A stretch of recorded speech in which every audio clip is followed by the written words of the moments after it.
Hello everyone, welcome back to Shed Skool. I'm Carlos, and in today's video we are talking about how and why you should insulate your shed. Let's just say you just order a shed and had it delivered, or you build yourself a shed, or even better, you had one of our Shed Skool builders build you a shed, and now it's time for you to move in and enjoy your shed.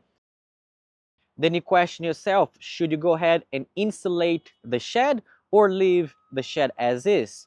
But that depends on what the purpose you have for your shed.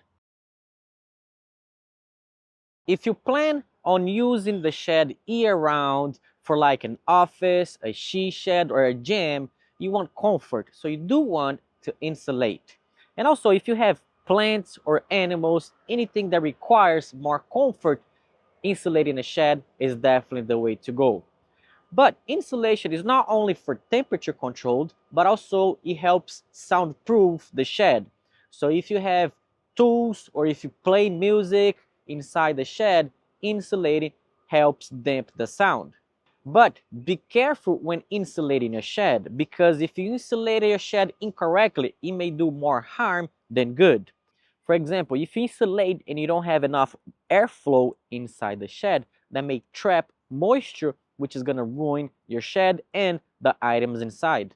But if you wonder how to properly insulate the shed, I do have a video on our channel at Everyday Shed. You can check the link in the description, and that's going to take you to the video. Now, if you're using your shed just for general storage, like your landscaping equipment, rakes, shovels, or even your holiday decors, you don't need to spend the extra money insulating the shed. Insulating a shed can cost you between a couple hundred to even thousands of dollars, depending on how you insulate it and how big your shed is. So I recommend you save that money and put towards something else on your shed. And here's a critical point.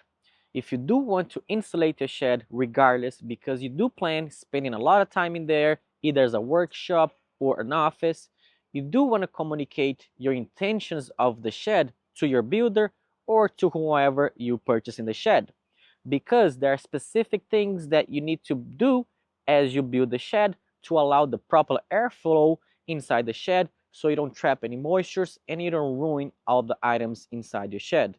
For instance, you do want a shed that has a little overhang that you can use as a soffit so the air can go inside the shed. And for the same theory, you want a shed that has a ridge vent so the air can escape. That way, you're not going to trap any air inside and won't create any moisture. Along the lines, you want a shed that does not have a side vent, because now you intend to block the vent with insulation and condition the air inside the shed. Again, if you're building your shed or if you're having one of our Shed Skool builders build you a shed, it's nice to know these things ahead of time so you can build the shed right the first time. And if you're curious on how to become a Shed Skool builder, check the link in the description or the QR code that is right here. That is going to take you to our school community where we're going to teach you how to make $1,000 a day by building sheds. That is a great way to make some side income, and not only that, you could take it to the next level and have your own business. And remember, insulation by itself is not going to keep your shed warm. I hope you learned something in this video. Make sure you join Shed Skool. Thank you for watching, and I'll see you in the next one.